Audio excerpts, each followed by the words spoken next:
Assalamualaikum warahmatullahi wabarakatuh. Waalaikumsalam warahmatullahi wabarakatuh. Di sini kami kelompok 5 ingin menjelaskan bagaimana cara melakukan audit. Sebelumnya perkenalkan, nama saya Latania Fisabila, NIM 1816052, dan sini ada teman saya yang bernama Batlia Mahmud, NIM 1801639, dan selanjutnya ada Oriza Putri Utami, NIM 1801671, dan yang terakhir ada Sevlin Andriani Nale, NIM 21320999047. Materi yang pertama dijelaskan oleh saya sendiri, dan yang materi kedua dijelaskan oleh Batlia, materi ketiga dijelaskan oleh Sevlin, dan materi yang terakhir dijelaskan oleh Oriza. Langsung saja. Yang pertama, di sini ada tahapan audit. Audit ini memiliki 3 tahapan, yaitu yang pertama perencanaan audit. Perencanaan audit ini tahapan awal dari proses auditing, yaitu bisa mengkaji kebijakan praktik dan struktur perusahaan, bisa juga dengan mengkaji pengendalian umum dan pengendalian aplikasi, atau perencanaan prosedur uji pengendalian dan uji substantif. Lalu yang kedua yaitu ada tahapan pengujian pengendalian, yaitu bisa dengan melakukan uji pengendalian, evaluasi hasil pengujian, atau bisa juga dengan ditentukan tingkat keandalan pengendalian. Dan yang terakhir yaitu ada tahapan pengujian substansif. Yang pertama yaitu bisa melakukan dengan uji substantif, atau bisa juga dengan evaluasi hasil atau laporan audit sendiri. Lanjut materi yang kedua, Batlia.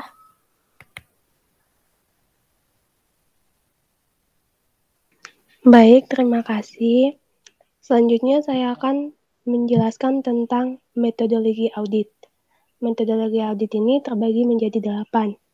Yang pertama yaitu subjek audit, di mana subjek audit ini akan menentukan apa yang akan kita audit. Kemudian yang kedua, tujuan audit, yaitu menentukan tujuan dari apa yang akan kita audit. Terus yang ketiga, ruang lingkup audit. Nah, ruang lingkup audit ini yang akan menentukan sistem, fungsi, dan bagian dari organisasi yang secara spesifik akan diaudit. Kemudian yang keempat, yaitu perencanaan awal audit. Perencanaan awal audit ini dilakukan dengan mengidentifikasi sumber daya yang dibutuhkan, kemudian menentukan dokumen yang diperlukan untuk audit. Yang kelima, prosedur audit dan tahapan pengumpulan data, yaitu dilakukan dengan menentukan cara yang akan dilakukan untuk memeriksa dan menguji kontrol. Kemudian yang kedua, menentukan siapa saja yang akan diwawancara. Yang keenam, evaluasi hasil uji dan pemeriksaan.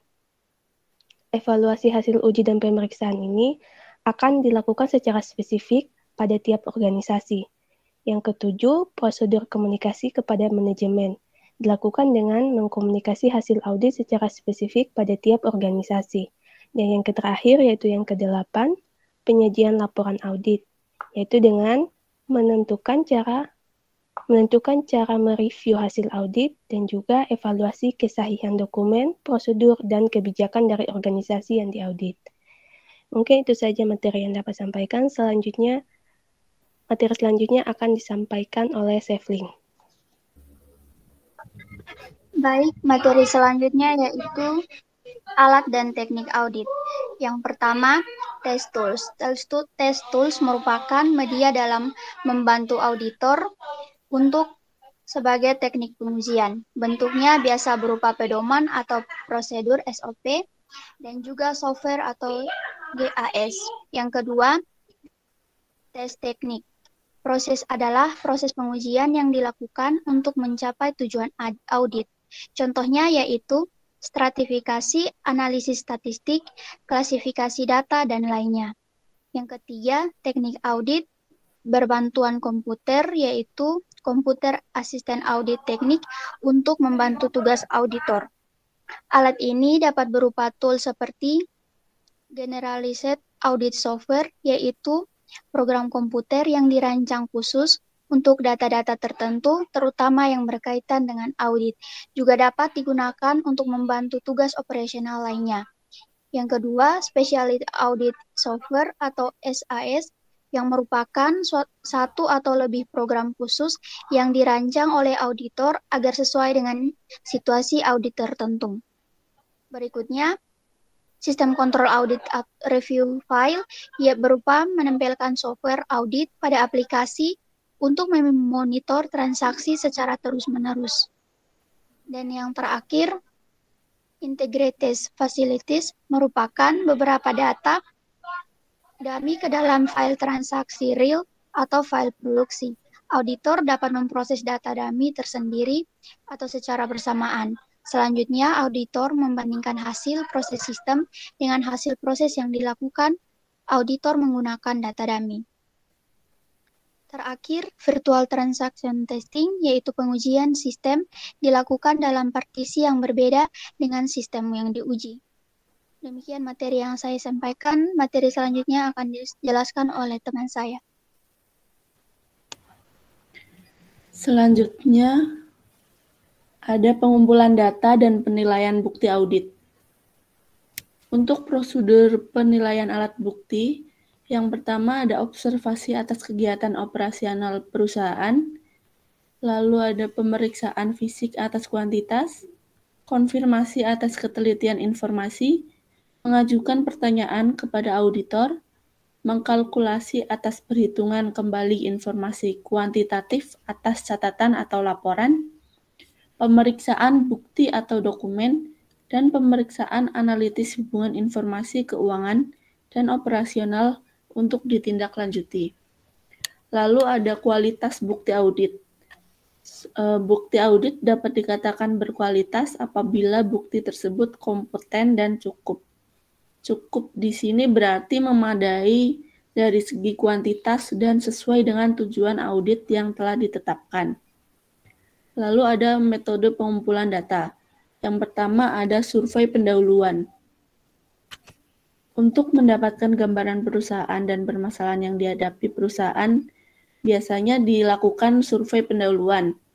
Lalu yang kedua ada survei lapangan, bisa dilakukan dengan interview dan observasi. Lalu ada laporan hasil audit. Laporan hasil audit ini merupakan tahap akhir selain harus sesuai dengan norma pemeriksaan, penyusunan laporan hasil audit juga harus mempertimbangkan dampak psikologis, terutama yang bersifat dampak negatif bagi audit, pihak ketiga dan pihak lain yang menerima laporan tersebut. Sekian materi yang dapat saya sampaikan. Saya kembalikan ke moderator. Baik, terima kasih. Demikian yang bisa kami sampaikan pada kesempatan hari ini. Mungkin ada kesalahan, saya mohon maaf sebesar-besarnya. Apabila ada tutur kata maupun tindakan yang kurang berkenan, saya minta maaf yang sebesar-besarnya. Dengan ini presentasi hari ini saya tutup dan terima kasih atas perhatiannya. Wassalamualaikum warahmatullahi wabarakatuh. Waalaikumsalam warahmatullahi wabarakatuh.